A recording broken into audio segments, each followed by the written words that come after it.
Hey, that's me. I'm the one who called. My Jeep was parked right here. It's gone. You Jordan?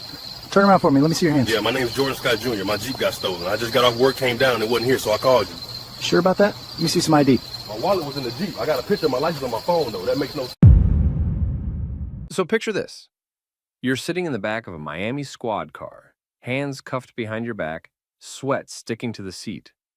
There's a camera pointed straight at you, and an officer up front is already talking about charges and statements.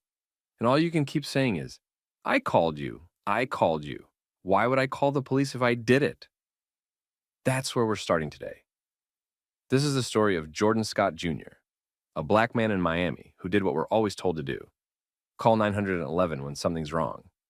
His car got stolen. He followed the rules. He stayed where dispatch told him to stay. He waited for help. And somehow, the moment the help showed up, he stopped being a victim and became the suspect.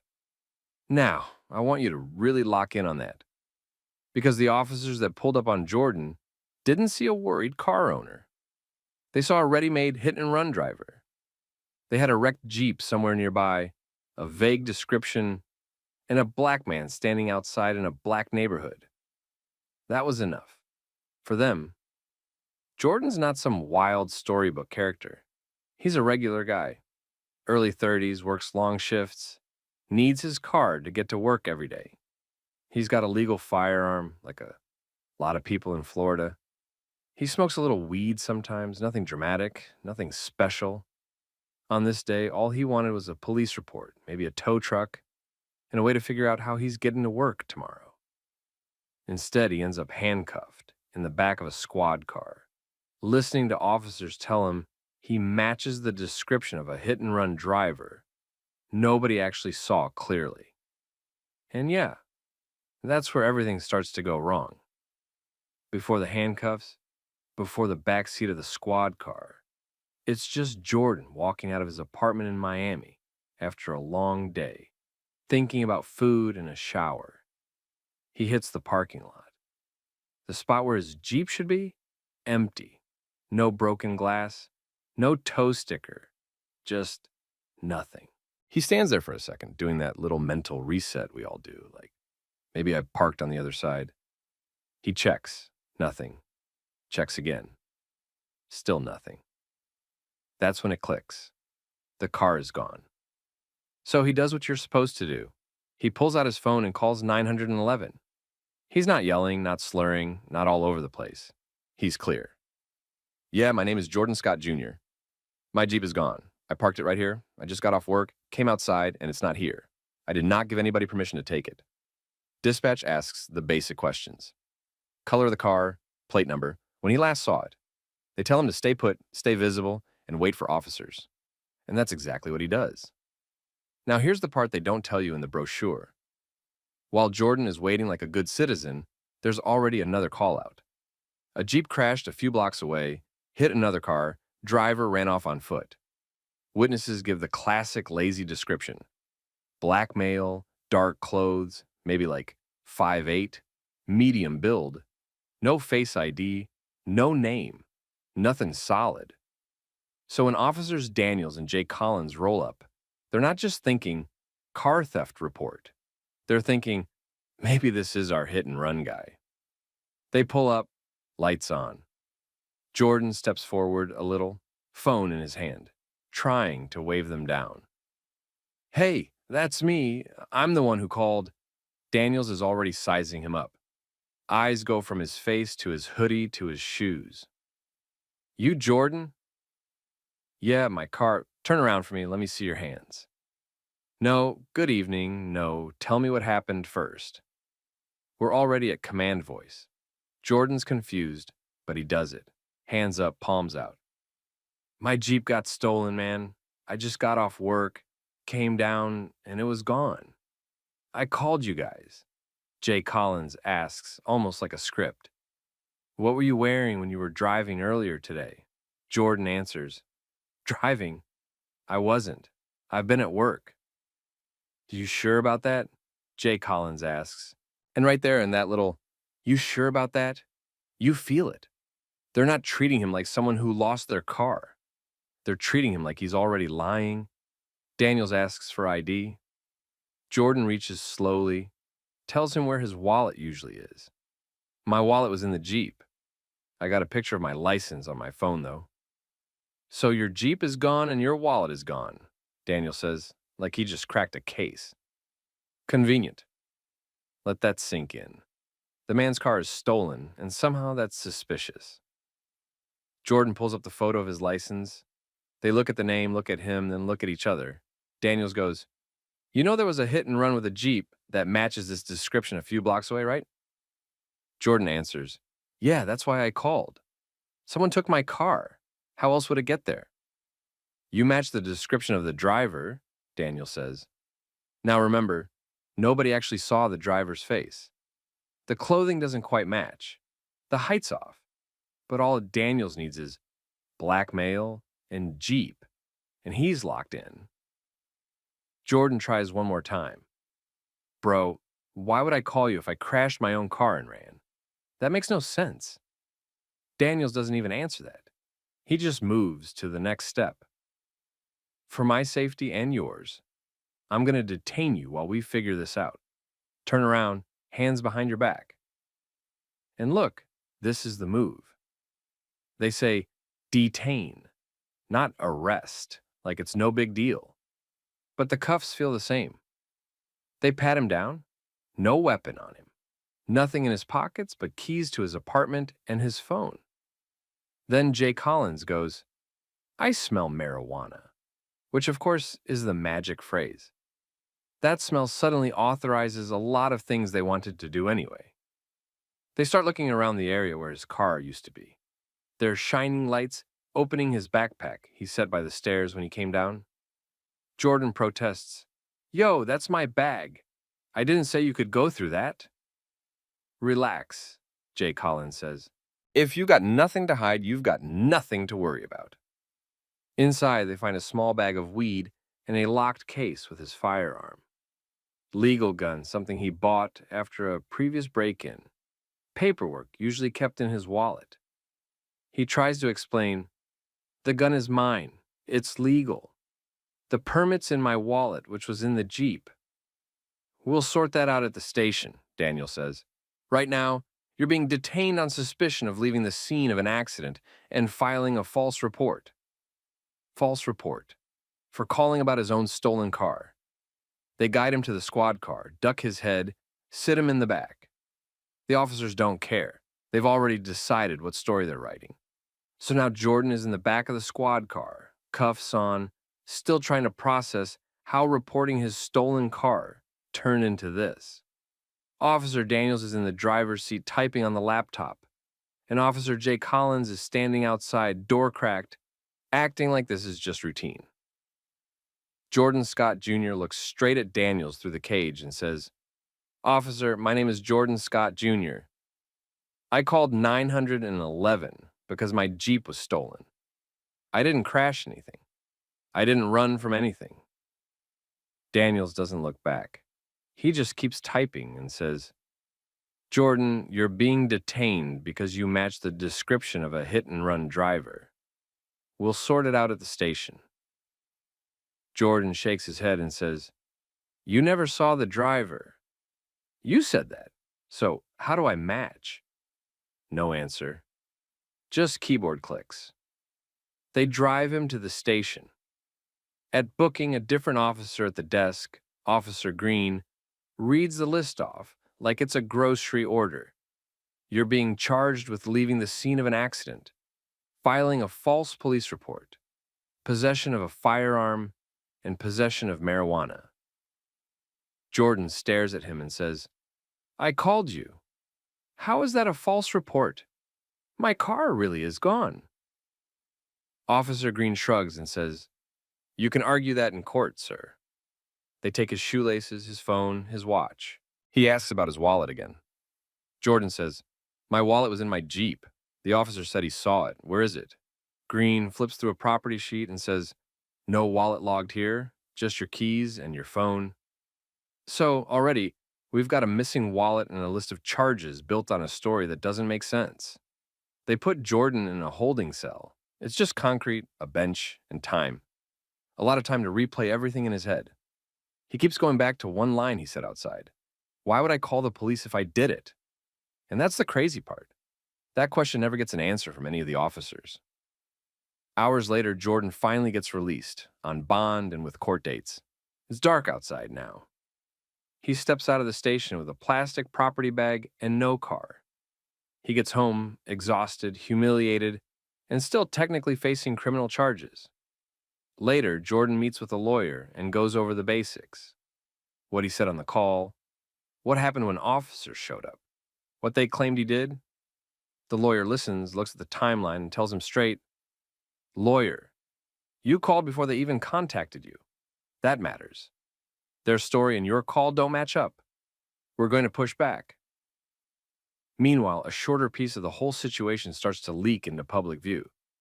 Somebody shares that moment in the squad car where Jordan says, "Jordan, in the car, I called you. Why would I call the police if I did it?" That line hits hard because it's simple and it's true. It ends up on social media with a caption calling out how the victim got turned into the suspect. So now, while Jordan is trying to keep his life together and figure out how to fight this in court, strangers online are already debating what happened to him. The department might think it's just another case file, just another arrest. But at this point, it's already more than that. It's a story people are paying attention to. After a while, the case lands on a prosecutor's desk. They have to look at everything together. On one side, the story in the paperwork says, this guy crashed his Jeep, ran away, and then made up a fake stolen car story to cover it. On the other side, the timeline says something else. Jordan called 911 right after he noticed his car was gone. There's no clear ID tying him to the crash. The description they're leaning on is vague and doesn't fully match him. The extra gun and marijuana charges came from a search that started with a very shaky, "you match the description." For a prosecutor, that's a mess. And at some point, they do the calculation and decide it's not worth trying to push this in court. So the word comes down. All charges against Jordan are dropped. No trial, no conviction. On paper, the criminal case is over. But here's what dropping charges doesn't erase. The night he spent in custody.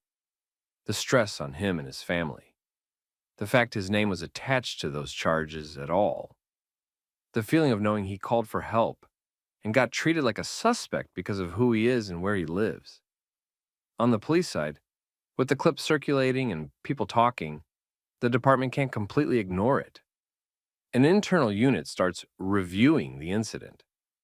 Inside the department, officers involved might get pulled off the street for a while, sat down for interviews, told that policy reviews are underway.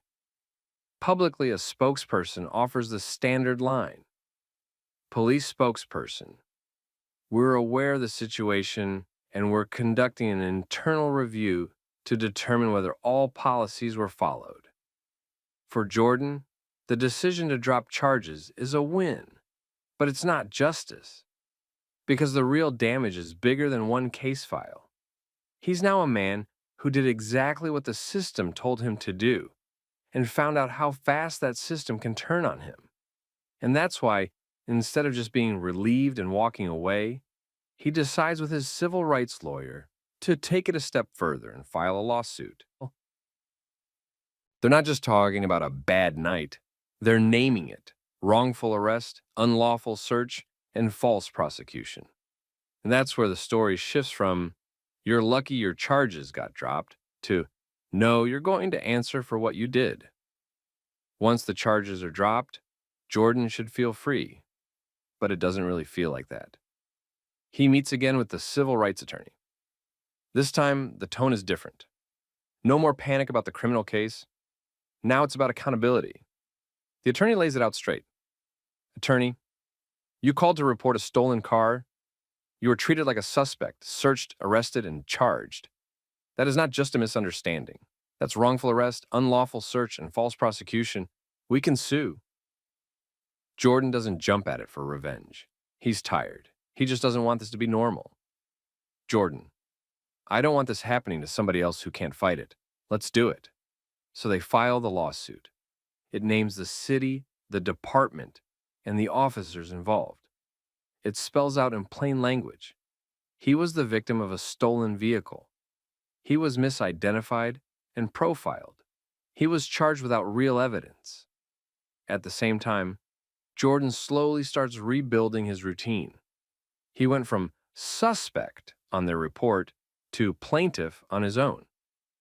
All right, let's step back from the details and look at what really happened here. A black man in Miami, Jordan Scott Jr., did exactly what the system tells you to do. His car was stolen. He called 911. He waited where they told him to wait. And because he was a black man in a black neighborhood, standing near the problem instead of running from it, he got flipped from victim to suspect in minutes. That's the core of this story. The officers didn't have a clear ID. They didn't have a solid description. What they did have was a crashed Jeep, a vague black male description, and a black man who was convenient to blame. So they built a case on that, stacked charges, wrote him up like a criminal, and if he didn't have a lawyer, if he didn't push back, if that one line didn't hit people online, why would I call the police if I did it? This could have easily ended as just another quiet guilty plea from somebody who didn't actually do what they were accused of. That's why this matters. Because there are a lot of Jordans out there who don't get the charges dropped, who don't get a civil rights attorney, who don't get a headline or a clip going around social media. So when people say, just cooperate, just do what they say, you'll be fine. This is the counterexample. Jordan cooperated. Jordan followed instructions. Jordan still got arrested. If you want more breakdowns of real situations like this, racism, abuse of power, and people actually fighting back through the system, hit subscribe, drop a comment, and stay tuned. We're not done talking about this. Sir, I just picked up some money from Western Union. We got a call about a man out here asking people for money. You been bothering customers? No, sir. I went in, picked up the money, and came back out. I'm not asking nobody for money. I can show you the receipt if you want. Man, stop resisting. All right, let me drop you straight into this one. Antonio Arnello Carter is standing outside a Walgreens in Valdosta, Georgia, talking to police with his hands visible. He's not yelling, he's not running, he's not reaching for anything.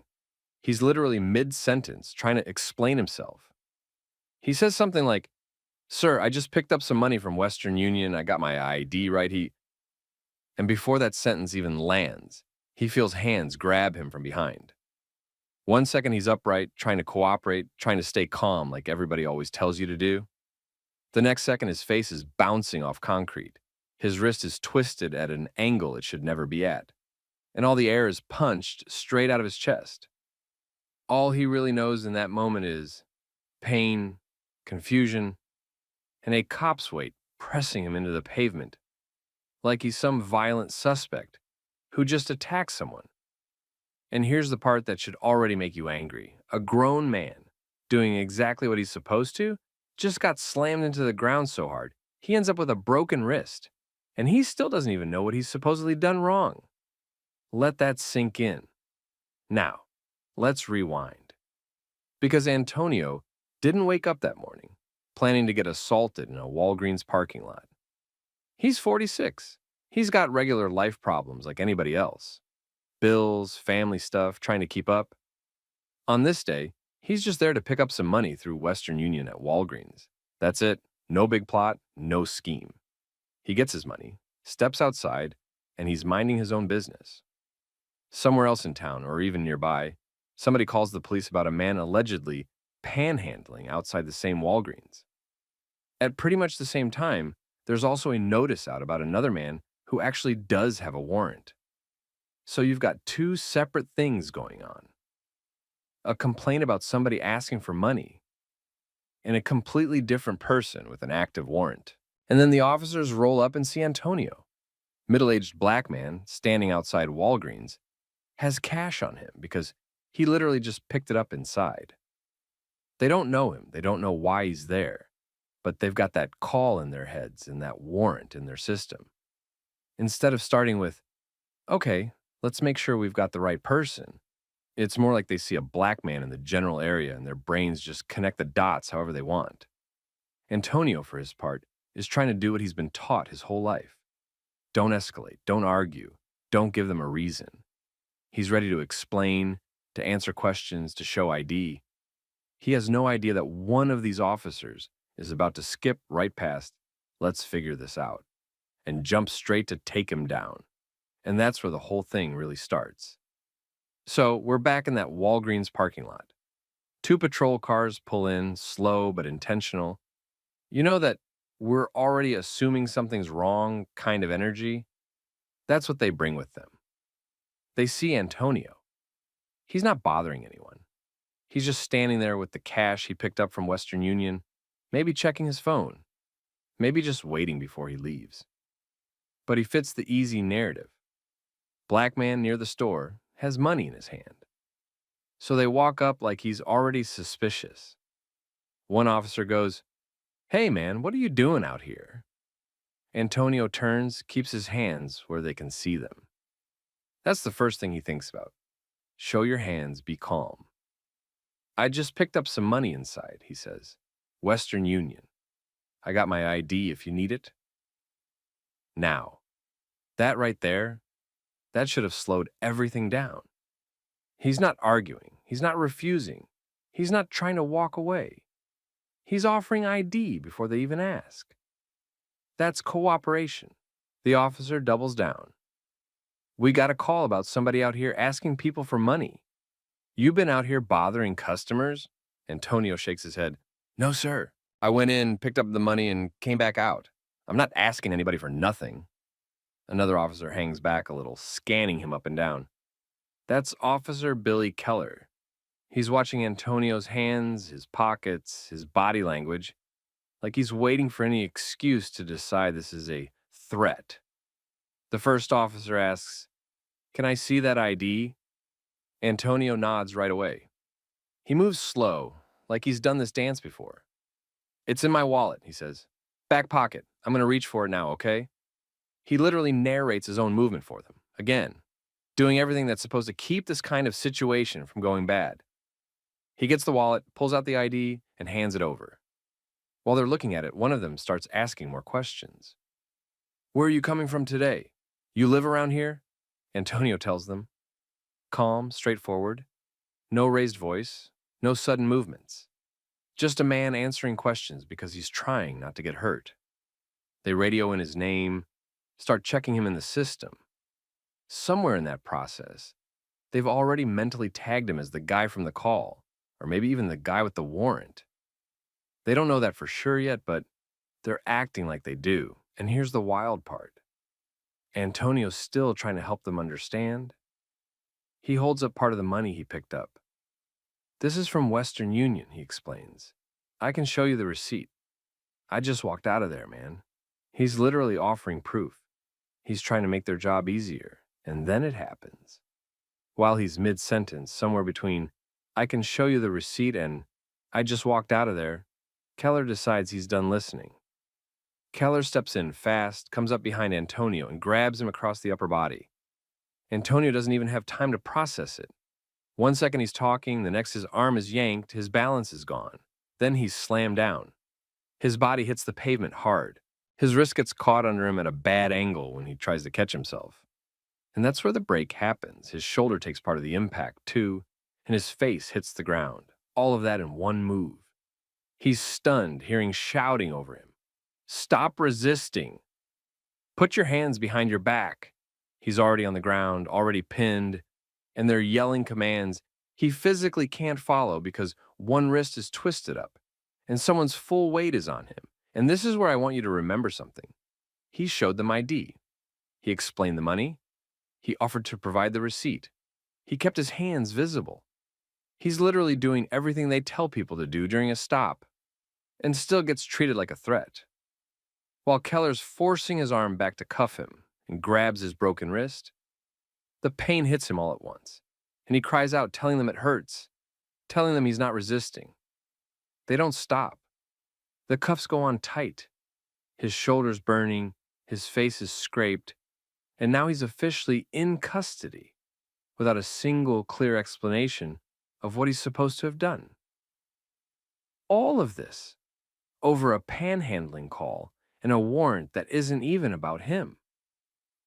And at this point in the story, nobody in that parking lot, not Antonio, not the officers, knows that in a minute they're going to realize they've got the wrong man.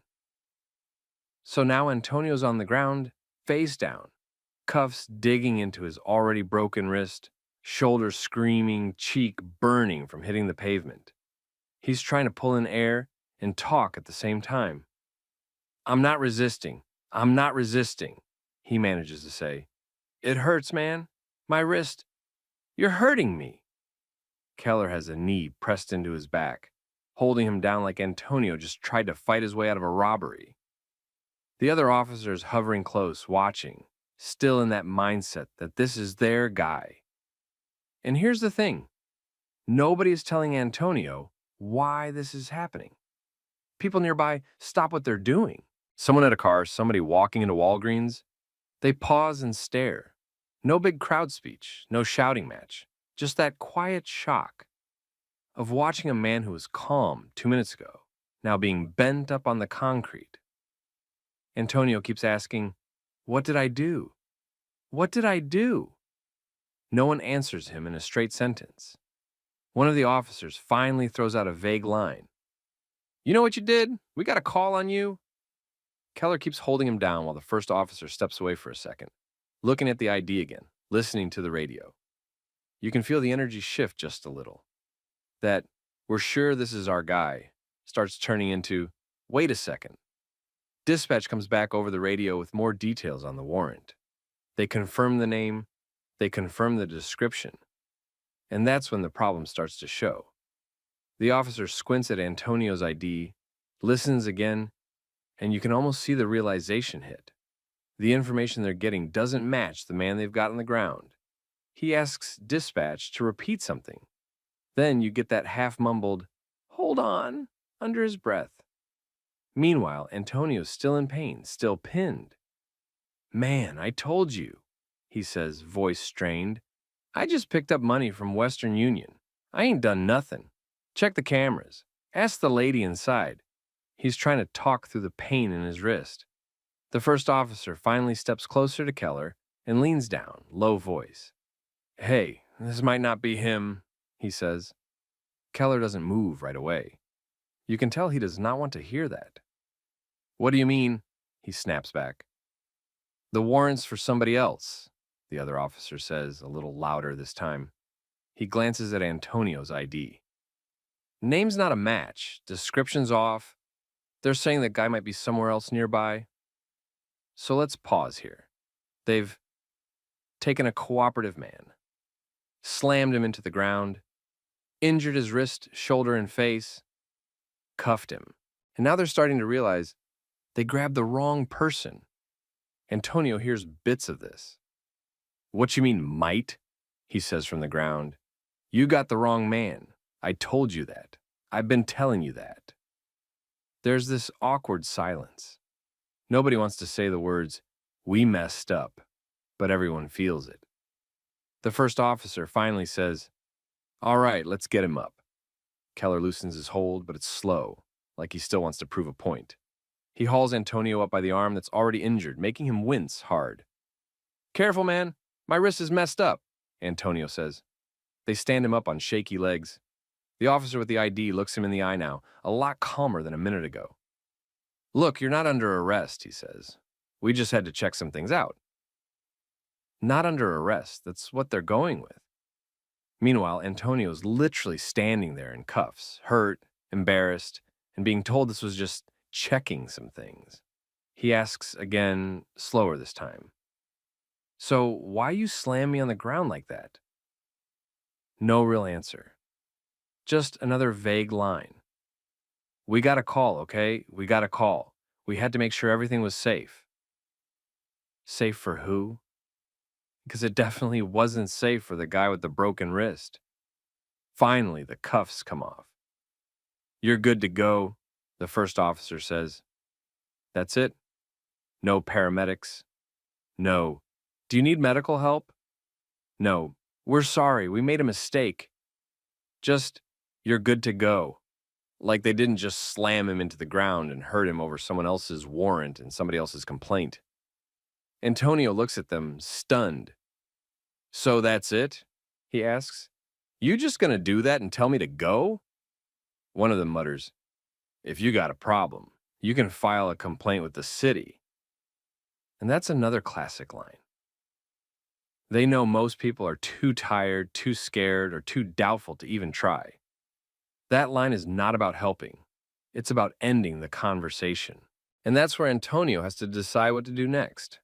Walk away and try to forget, or actually push back against a system that expects him to just accept this and move on.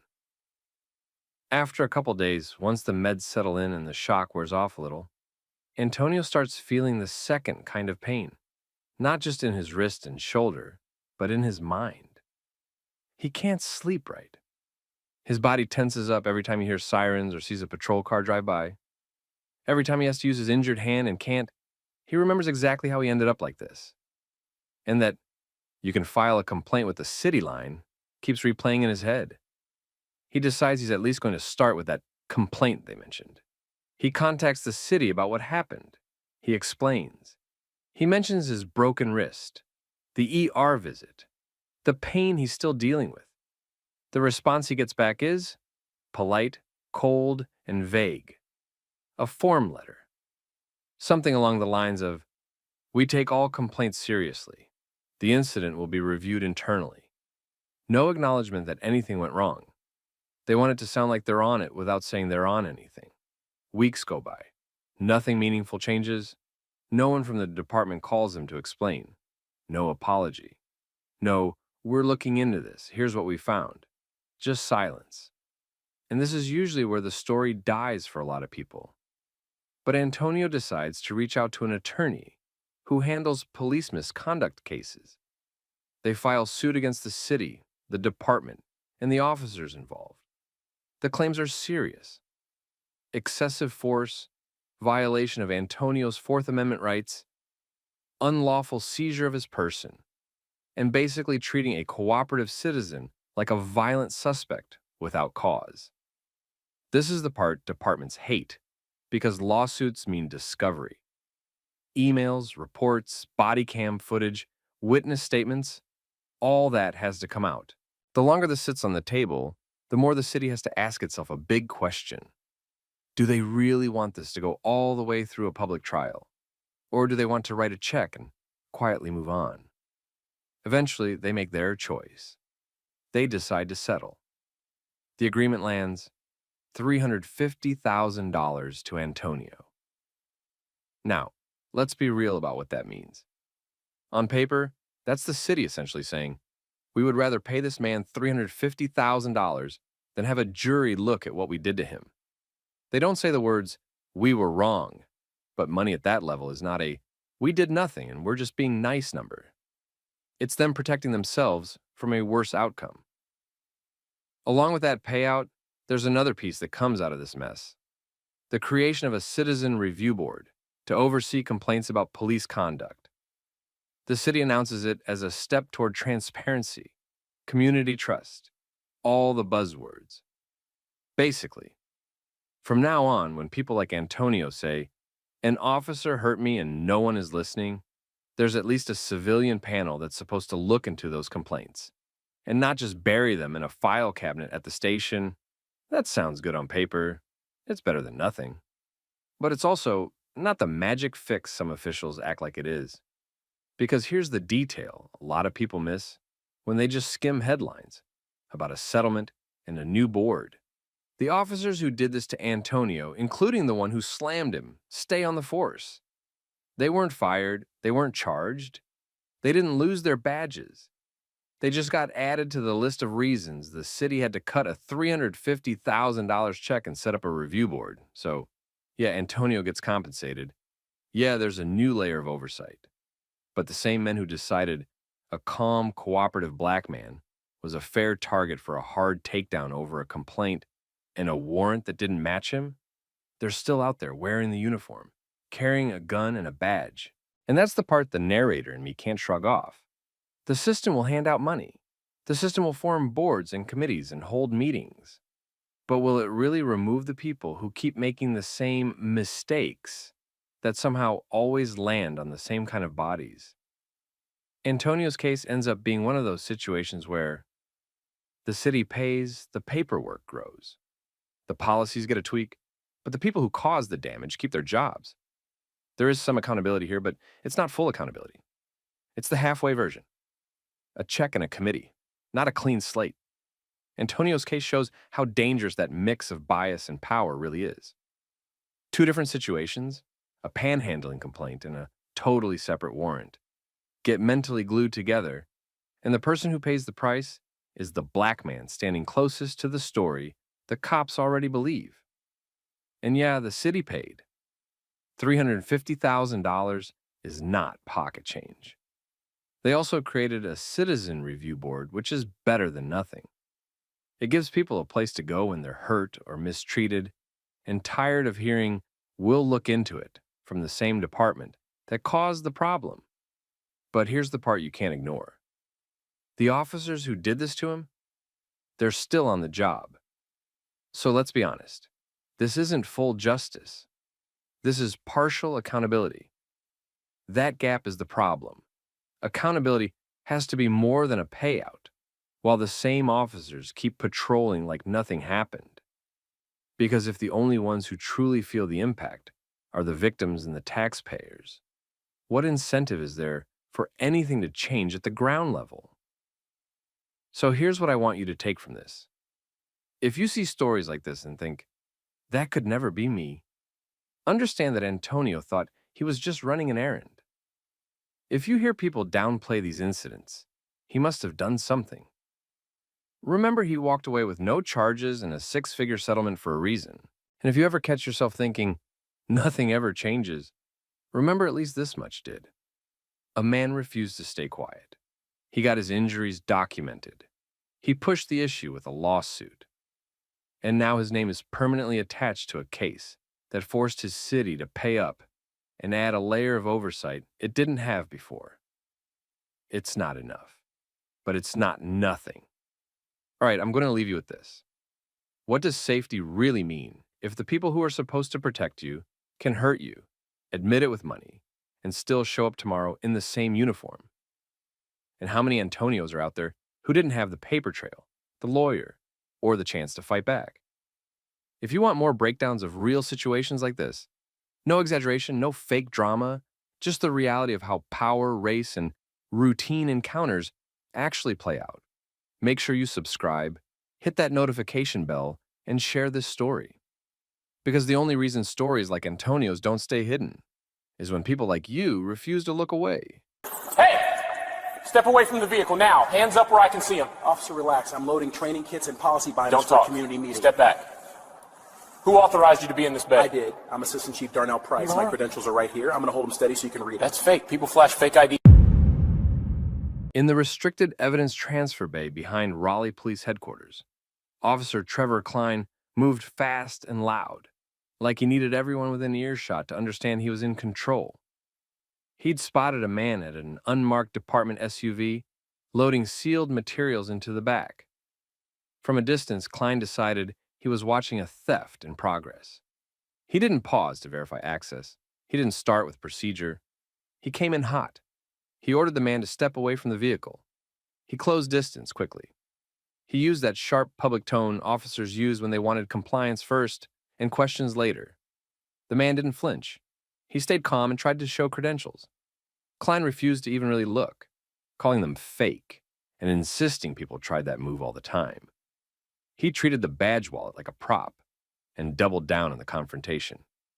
And that's when the man asked for one simple thing. Something so reasonable, it should have ended the entire situation in seconds. He directed Klein to radio a supervisor and verify the plate assignment. Klein finally keyed his radio. Dispatch confirmed the SUV was assigned to command staff. The name attached matched the man standing there. That should have been the end. But Klein didn't back off.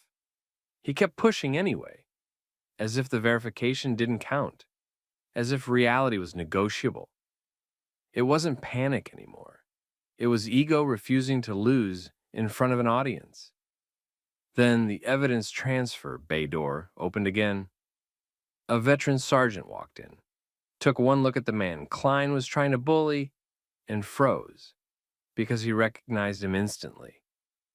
And because the sergeant understood something Klein hadn't fully processed yet. The entire exchange had been captured by a fixed bay camera, and Klein's body cam had been turned on late, but not late enough. The scene stopped being a misunderstanding in a restricted area. It became a documented test of the department's culture, recorded from multiple angles, with no room for creative rewriting later. Where are you watching from? Country, state, or city? Drop it in the comments.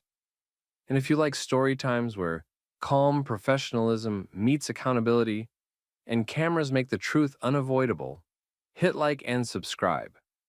Rewind. Assistant Chief Darnell Price had been newly appointed. Black, respected, and known for staying steady under pressure, he was on a tight schedule that morning. He had a community meeting coming up, and he needed to load sealed training kits and policy binders, materials meant for that meeting, into his unmarked department SUV. The evidence transfer bay was restricted for a reason. It was controlled space, documented space. It wasn't the kind of place where guesses were supposed to replace verification, but Officer Trevor Klein had been assigned to security for property and evidence transport, one of those routine enforcement roles where a person could either learn discipline and restraint or turn authority into a personal weapon. Klein saw Price from a distance and assumed suspect before he confirmed staff. And once he committed to that assumption publicly, he couldn't accept the fastest off-ramp procedure. So even after dispatch confirmed the plate and the name, Klein kept trying to force the moment to end with him winning. That's what made what happened next so important, because the veteran sergeant who walked in wasn't just a witness. He was the first person in that bay who understood how far this was about to go. The veteran sergeant didn't raise his voice. He didn't need to. He stepped fully into the bay, looked from Klein to the man by the SUV, and the pause said everything. This wasn't some random person near a vehicle. This was Assistant Chief Darnell Price, and Klein was still acting like he had caught a thief. Price stayed calm and let the facts stay in control. He didn't posture, he didn't threaten. He repeated the same point he'd already made. The vehicle assignment had been verified, and the materials he was loading were sealed training kits and policy binders for a community meeting. Klein heard it, but he couldn't accept it, because by then the situation wasn't about safety.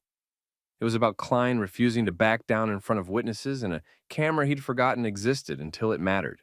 He tried to justify his behavior as doing his job, even though the job had an obvious procedure: verify before escalating.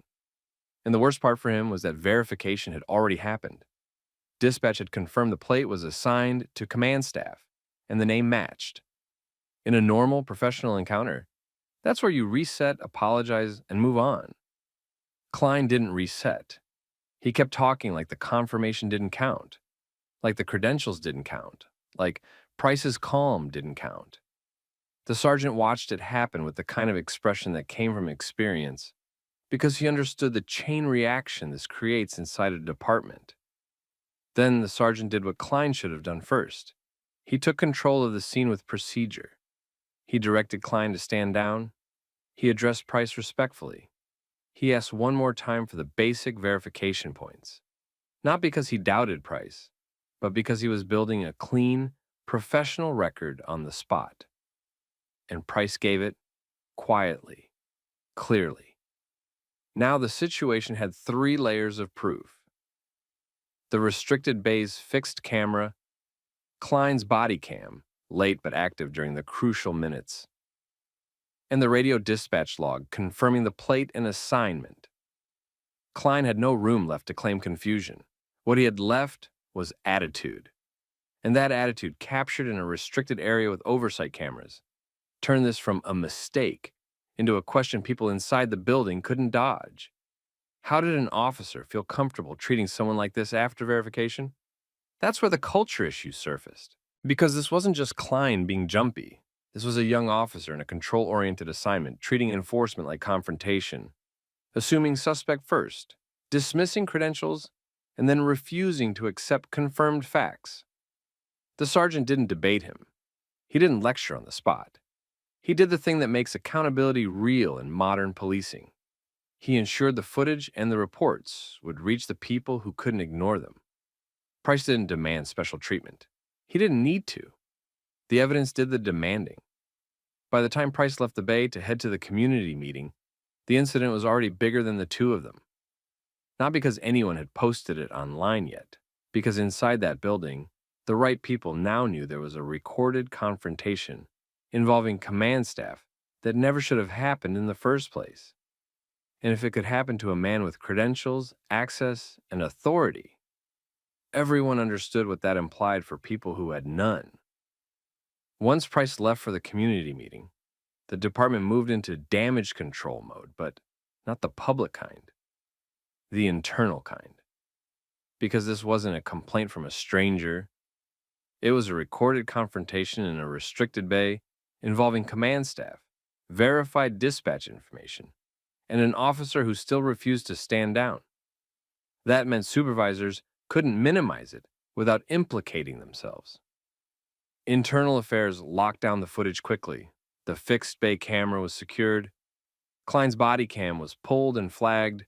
Radio traffic and dispatch logs were preserved. The goal was simple. No editing, no missing files, no convenient gaps. And as soon as the clips were reviewed together, the story changed shape.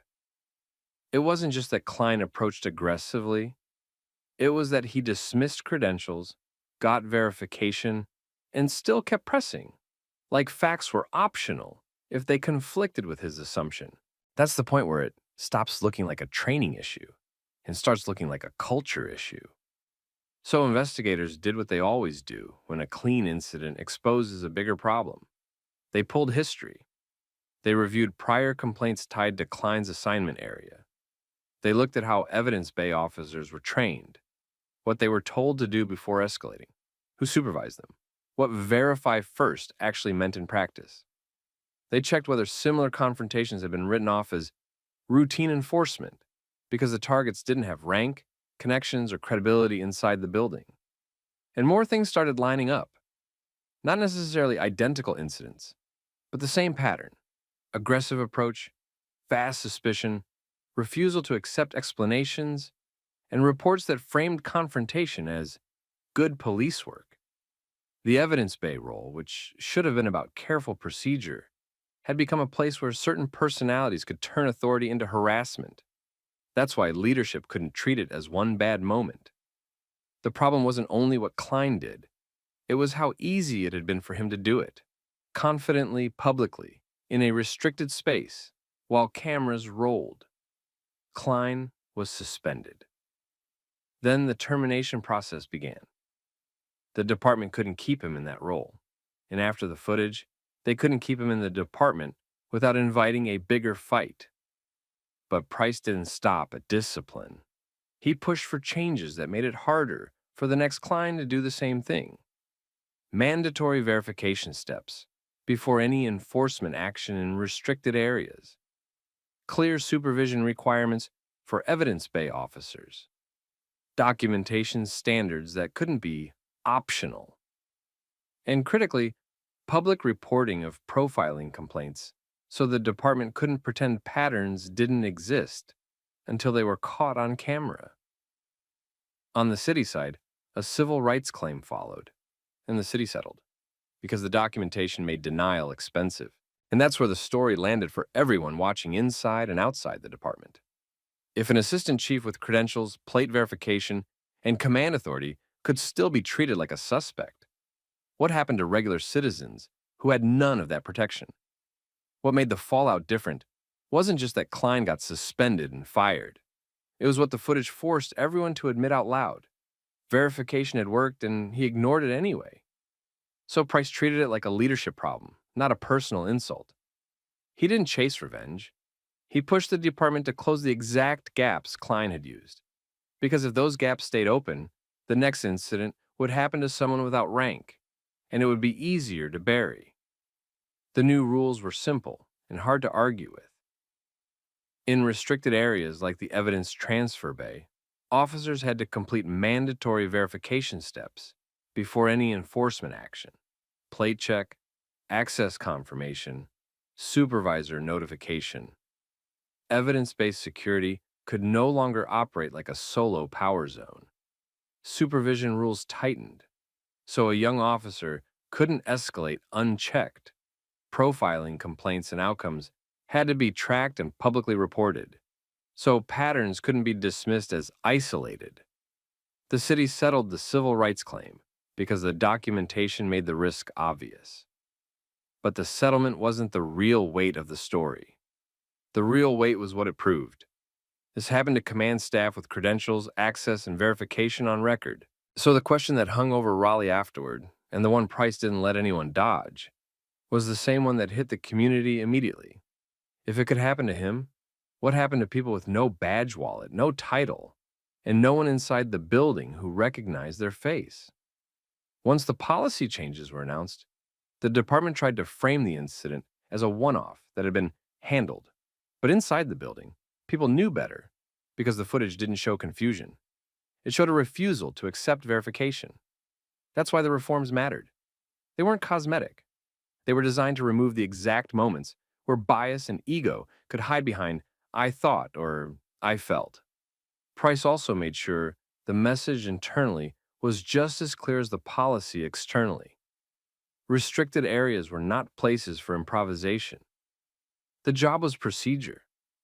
If an officer couldn't follow verification steps, they didn't belong in that assignment.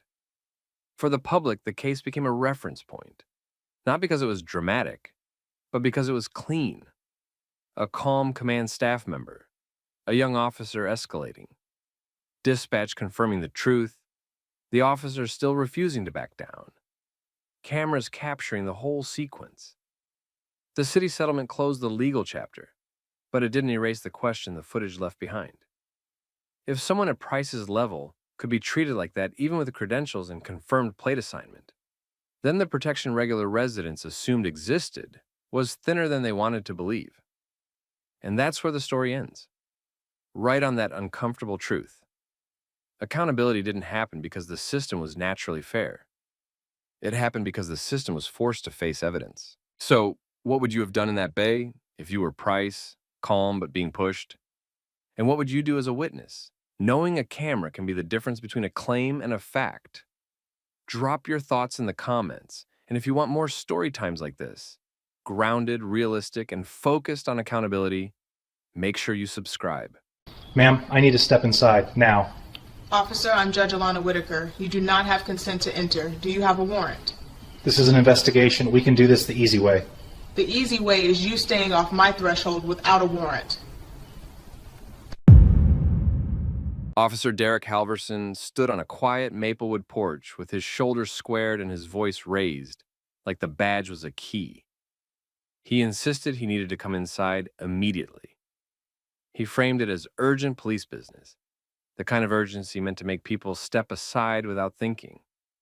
He added pressure in the same breath, consequences, obstruction talk, the usual intimidation moves. The homeowner didn't step back.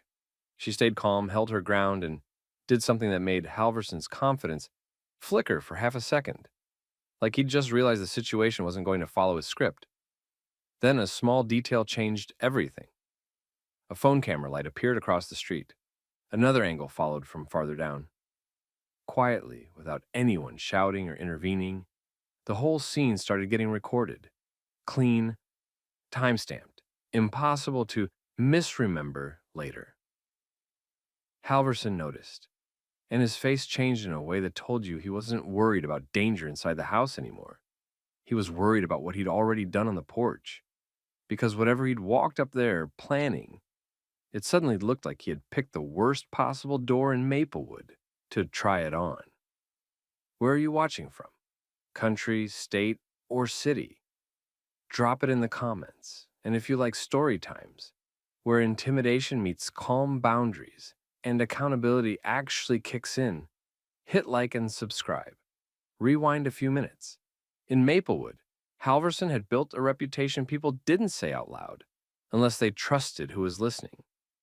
Residents described him as the kind of officer who leaned on fear, especially with black residents, using threats and presence to force compliance first and justify it later. That night, he arrived on a residential street, claiming he was working a narcotics investigation. He treated the urgency like it was evidence. He demanded entry as if paperwork was optional. But the homeowner didn't respond like someone caught off guard. She stayed measured and procedural, refusing to be rushed into surrendering rights. And while Halverson tried different pressure tactics, stepping closer, talking louder, implying consequences, something else was happening around them. The neighborhood was paying attention. 2 neighbors recorded from different angles. The homeowner recorded too. No chaos, no crowd, just documentation. And in a moment like that, documentation became the real authority. Halverson could feel it. The porch had turned into a record. Every word, every threat, every step forward was now something that could be reviewed later by people who didn't accept "because I said so" as an explanation. That was when the final piece landed. Something about the homeowner that Halverson clearly hadn't anticipated when he came up the walkway. His posture shifted again, sharper this time. Like a person realizing he wasn't the one putting someone on the spot. He was the one being tested. Halverson tried to recover control the way officers like him usually did, by doubling down. He kept the pressure on, leaning into urgency and authority, acting like the homeowner was the obstacle instead of his lack of legal paperwork. He pushed the idea that refusing him would look bad, that cooperation was the safer choice, that he could make the situation harder if she kept saying no. But the homeowner stayed steady and procedural. She didn't argue feelings. She didn't match his volume. She kept the issue narrow. Without a warrant, he had no legal right to enter. And with each repeated demand from Halverson, the recordings became more valuable.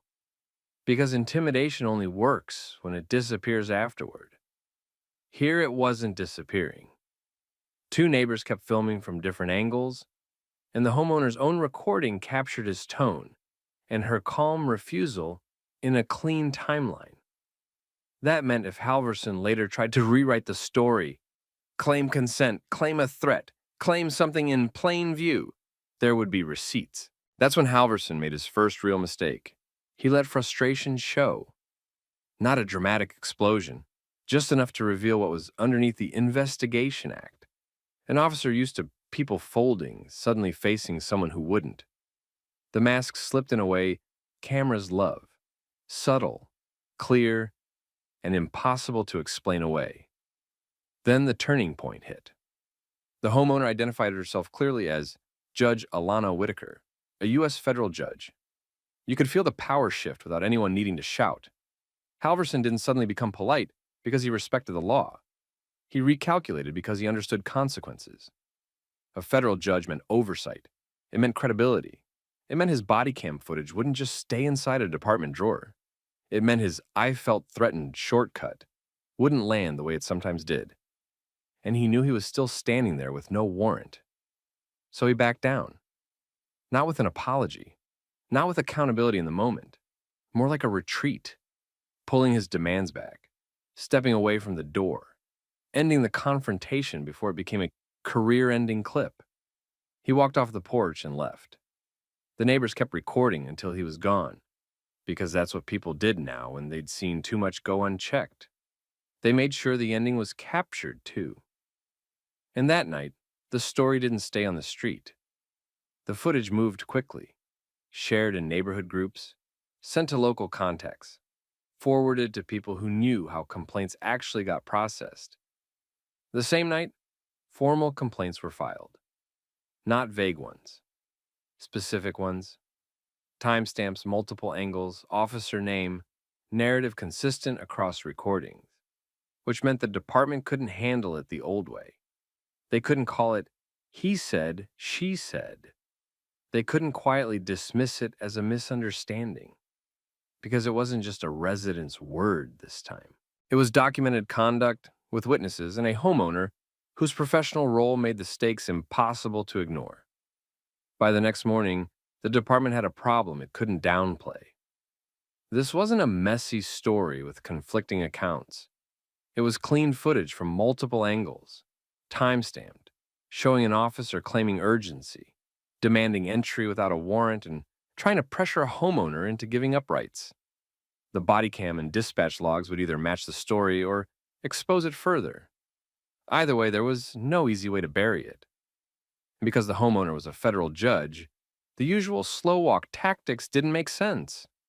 The complaint wasn't going to get lost. The questions weren't going to be brushed off.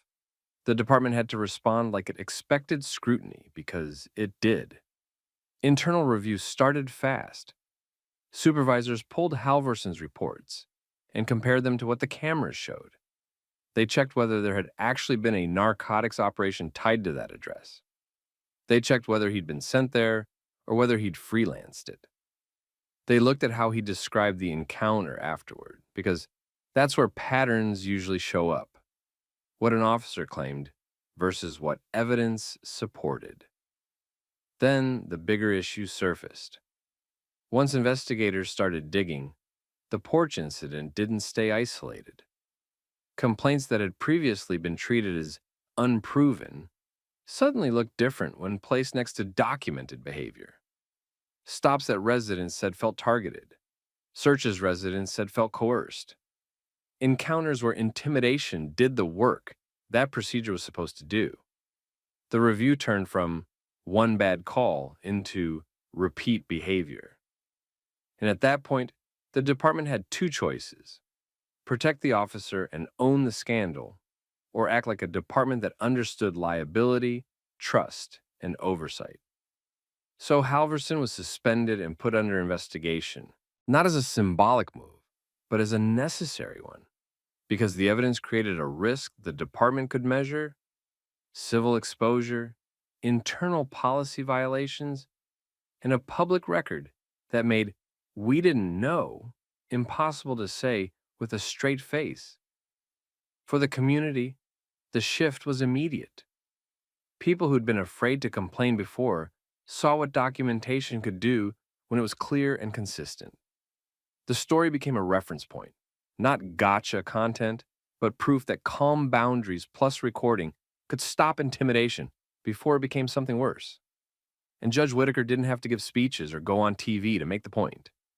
Her role in the story worked like a spotlight. It showed exactly how an officer behaved when he assumed a resident had no power, and how quickly he changed when he realized the opposite was true.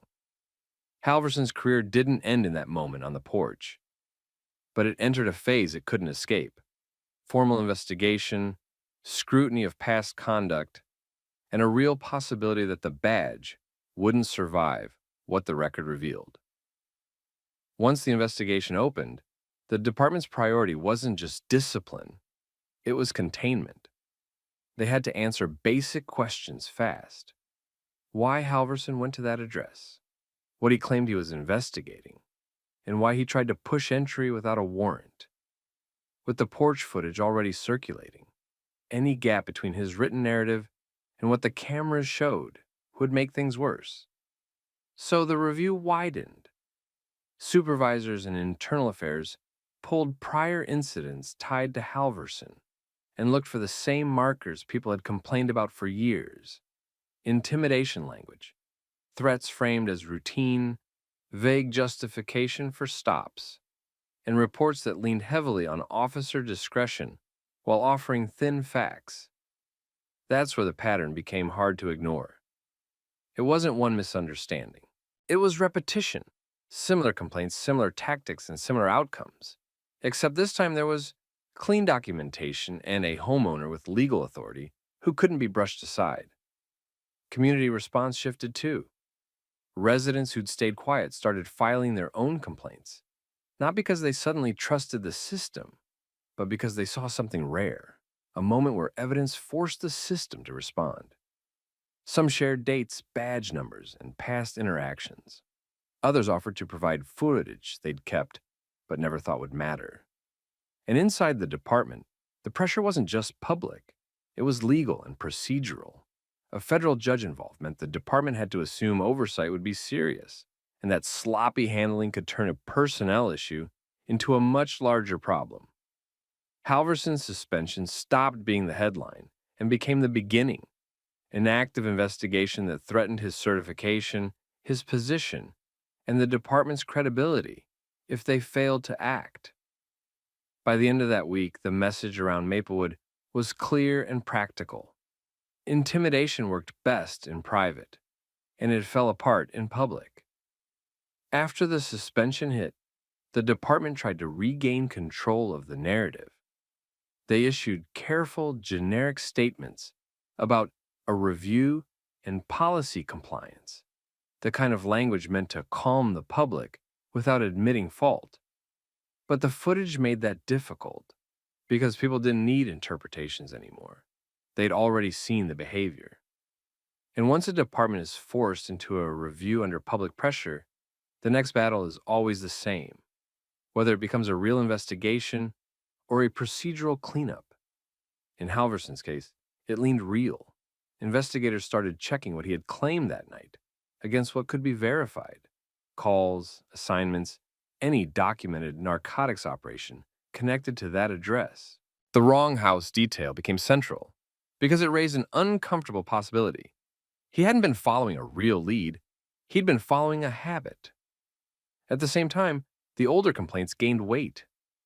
People who'd been dismissed before now looked credible in hindsight because the porch footage showed a consistent style: forcing urgency, using threats to create compliance, then relying on the fact that most residents didn't have the time, money, or influence to fight back. Judge Whitaker didn't need to campaign against him. Her involvement did something stronger. It removed the department's ability to pretend the issue was unclear. Her calm refusal, the clear recordings, and the fact that she knew exactly what lawful procedure required made the contrast obvious. By the end of the process, Halverson's situation stopped being an officer who made a mistake and became an officer whose pattern finally got documented in a way that couldn't be explained away. And that was the long-term consequence. His career wasn't threatened by one confrontation alone. It was threatened because the confrontation exposed everything behind it. As the investigation moved forward, the story stopped being about one porch confrontation and turned into a department-wide test. Because now Internal Affairs wasn't just looking at what Halverson did that night. They were looking at whether supervisors had ignored warning signs, whether prior complaints had been dismissed too easily, and whether procedure had become something selectively enforced, depending on who was standing on the other side of the badge. That's why the review exposed more than Halverson's behavior. It exposed how predictable his behavior had become.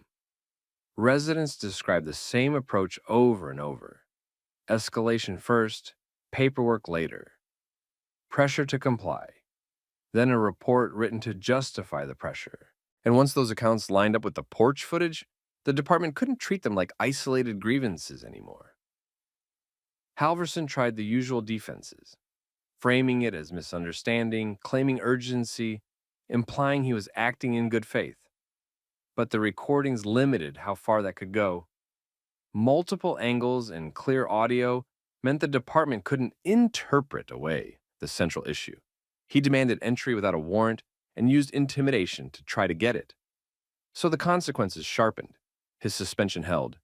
The investigation expanded, and with it came the real career threat: findings that could lead to termination, decertification, and potential outside scrutiny if the department's handling looked like a cover-up. Meanwhile, in Maplewood, something changed that departments often underestimate. People started documenting more.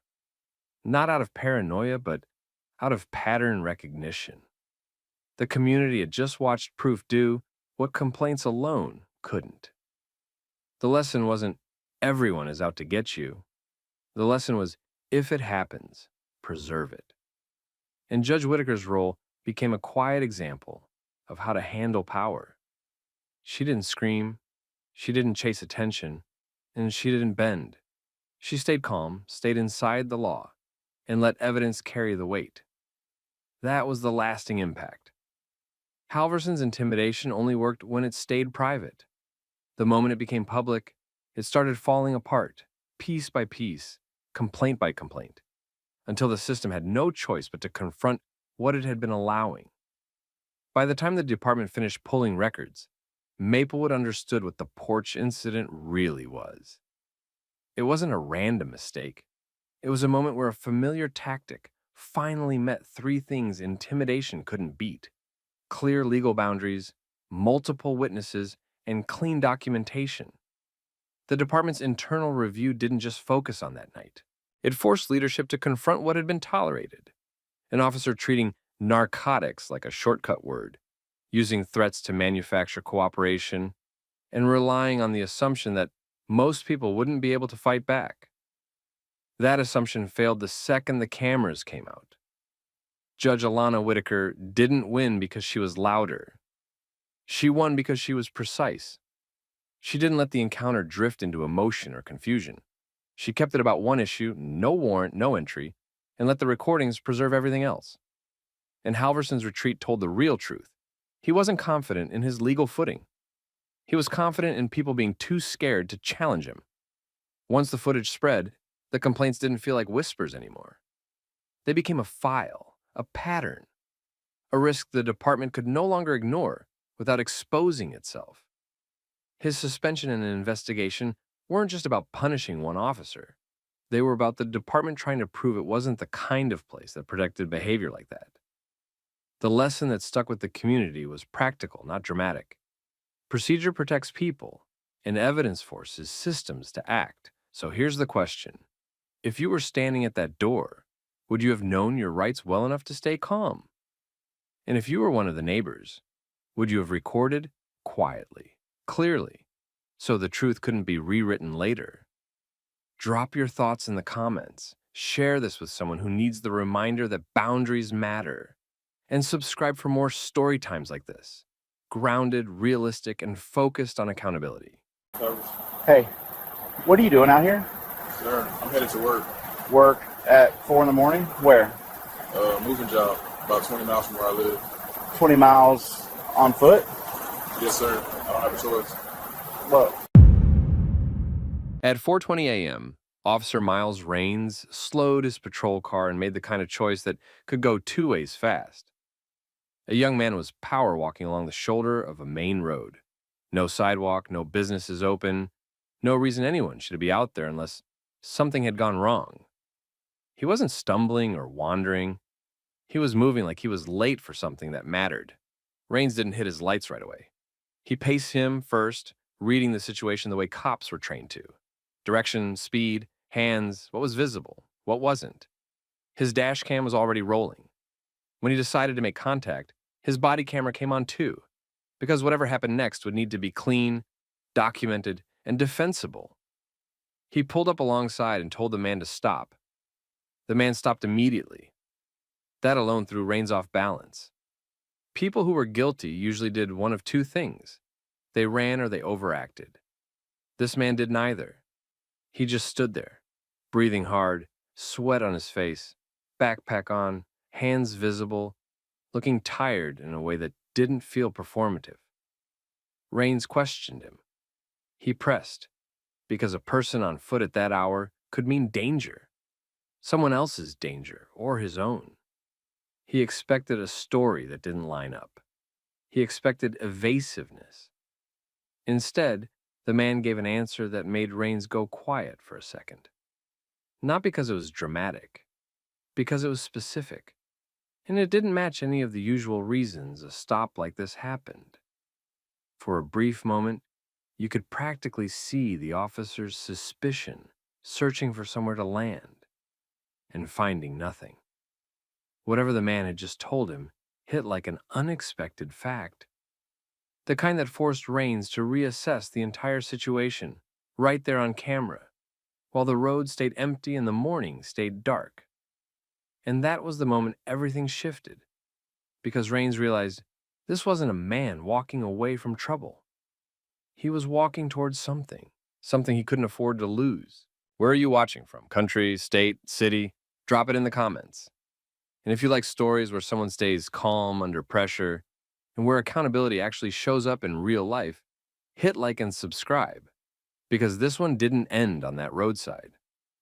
That stop was just the beginning. To understand why Trey was out there in the first place, you had to understand what starting over meant to him. Trey had moved to Homewood, Alabama with his mother after they lost everything in Hurricane Katrina. That kind of loss didn't just erase possessions. It left a permanent fear of instability. Trey and his mom rebuilt carefully. No cushion, no extra. Just steady effort and the hope that life wouldn't reset them again. So when Trey landed a job with a moving company about 20 miles away, he treated it like more than employment. It was a lifeline, a chance to get ahead instead of surviving week to week. Then, on the morning he was supposed to start, his old car finally died. No warning that mattered. No easy fix. Just a dead vehicle and a start time that didn't care. Trey didn't have money for repairs. He didn't have money for a tow. And he didn't have the kind of situation where he could miss day one, apologize later, and assume people would understand. He knew how employers saw it. Unreliable before you even begin. So he made a decision that sounded extreme until you measured it against his reality. He set an alarm for midnight and started walking. Not for attention. Not to prove a point. Because the alternative felt like sliding back toward the edge he and his mom had been fighting to stay away from. As the night went on, the walk became exactly what you'd expect, exhausting. His legs burned. His pace slowed and sped up in waves. He kept checking the time, adjusting his effort, refusing to let his body decide for him. He wasn't walking for fitness. He was walking to keep his job, before he even had it. By the time he reached the stretch of road where Officer Raines found him, Trey had been on his feet for hours. He looked like someone who'd been pushing through pain for a reason he couldn't explain quickly without sounding unbelievable. And that was the problem. Because from the outside, alone, moving fast, backpack on, in the dark, Trey looked like the kind of suspicious that got people stopped. Raines followed because that was his job. He wasn't going to ignore a person moving like that at that hour and risk it turning into something worse later. But Trey wasn't thinking about how it looked. He was thinking about the clock, the job site, and what missing this opportunity would do to his life. So when Raines finally pulled up and made contact, it became a quiet chess game. Authority on one side, determination on the other.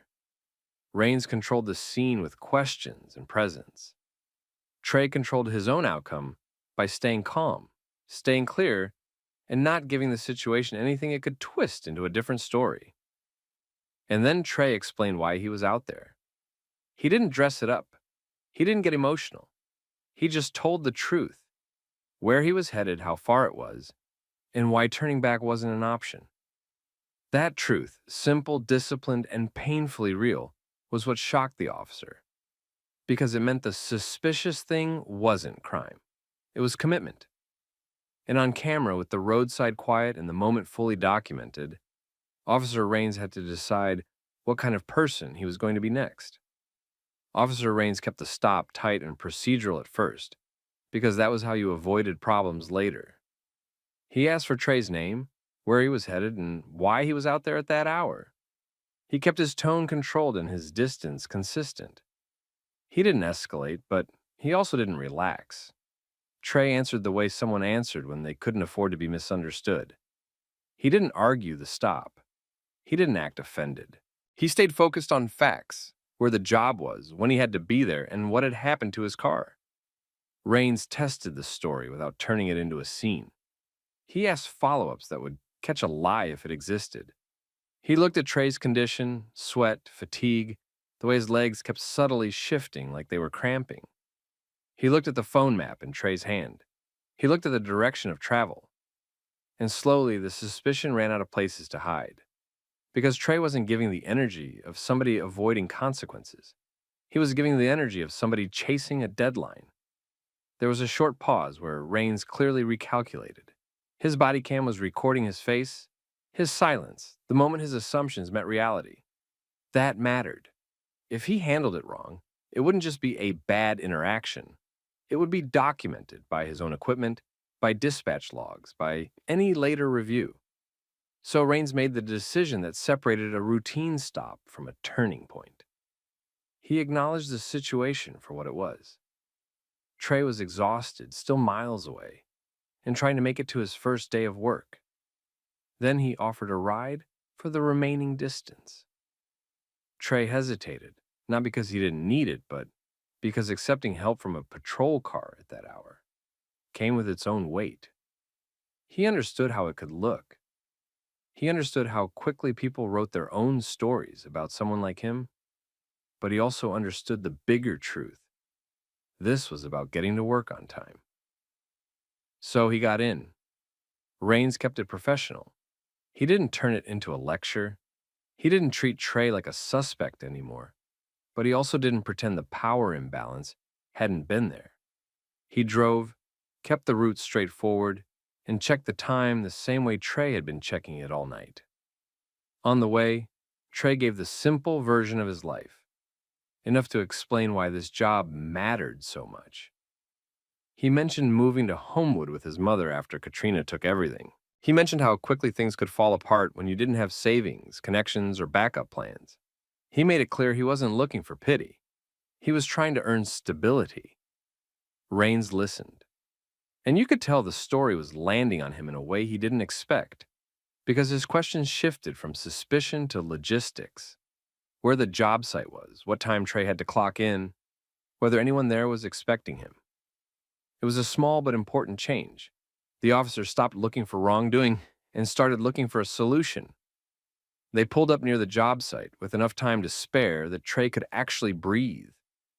Trey got out, thanked him, and moved with urgency toward the trucks and the early morning activity.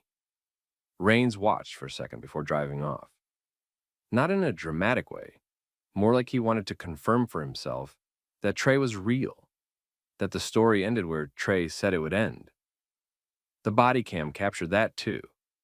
The handoff from suspicion to trust. Trey reported in and got to work. No speech, no announcement. He did what movers did, showed up, listened, lifted, followed instructions. He didn't act like he had just walked through the night. He acted like he was determined not to lose the opportunity he'd fought to reach. That's when the homeowner noticed something wasn't adding up. The homeowner saw the exhaustion in Trey's face, the way he pushed through the work anyway, the way the crew reacted to him with a mix of disbelief and respect. Eventually, the explanation surfaced. Trey had walked for hours, been stopped by police, and still made it on time. The homeowner didn't treat it like gossip. They treated it like a story that needed to be told while it was still fresh, while it still meant something. They posted it on Facebook, focused on the determination, the timing, the officer's decision to help, and the fact that Trey had shown up when most people would have quit. And almost immediately, the post started moving. At first it was friends, then friends of friends, then people outside the neighborhood, outside the city, sharing it with the same reaction. Disbelief turning into respect. Trey was inside a house carrying boxes, trying to earn his first day like it was any other. Meanwhile, his life was starting to change online without him even touching his phone. The Facebook post didn't spread because it was polished. It spread because it was simple. A young man had done something most people couldn't imagine doing, and he'd done it for a reason people understood immediately. Within hours, the story was leaving Homewood. People shared it with short reactions, some amazed, some angry that anyone had to go that far, just to keep a job. Some focused on the officer's decision to help, instead of escalate. And as the shares climbed, so did the questions. People wanted proof. Not because they wanted to tear Trey down, but because the internet had trained them to doubt everything. So the conversation turned into accountability in real time. Commenters asked for confirmation, asked where it happened, asked if the moving company could verify he was scheduled that morning.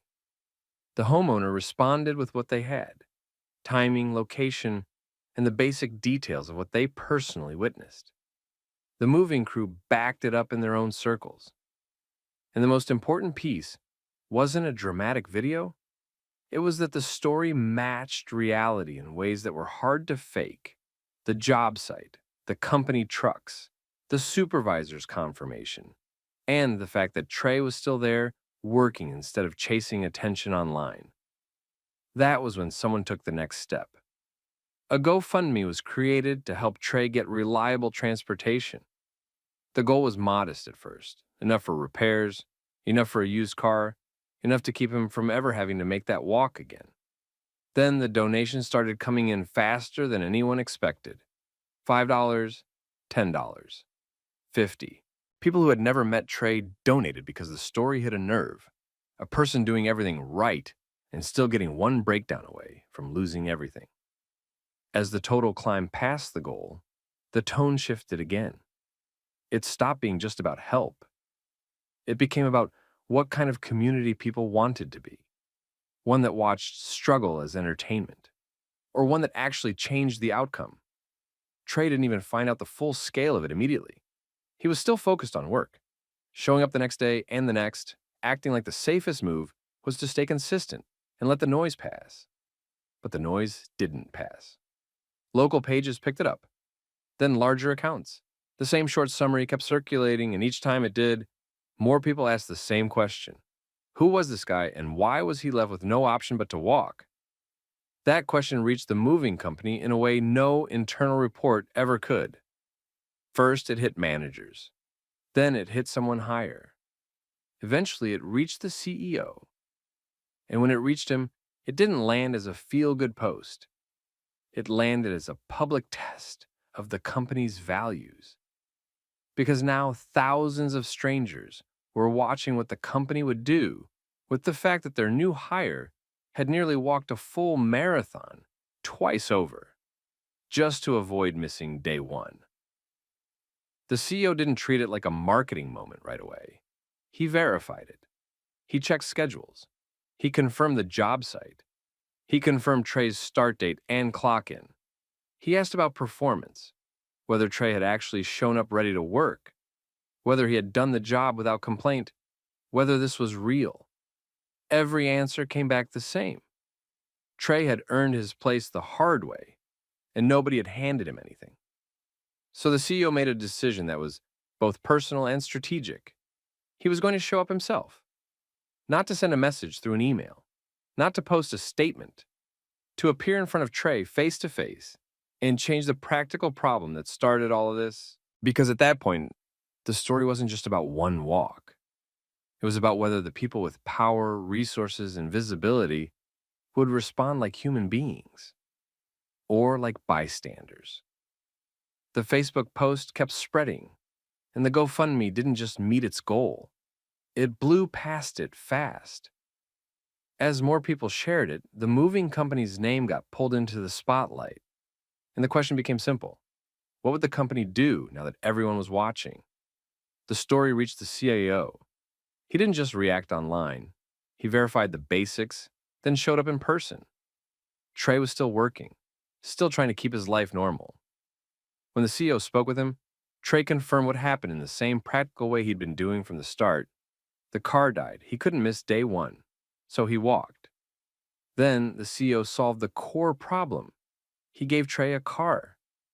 That moment spread too, and it sparked the phrase people started repeating everywhere. Be like Trey. Not meaning walk 20 miles, but meaning show up, stay disciplined, and do the right thing even when it's hard. Trey didn't become a celebrity in his own life. He kept working. He used the support to stabilize things at home with his mom. The attention was overwhelming, but the outcome was practical. Transportation meant he could keep the job without risking another crisis.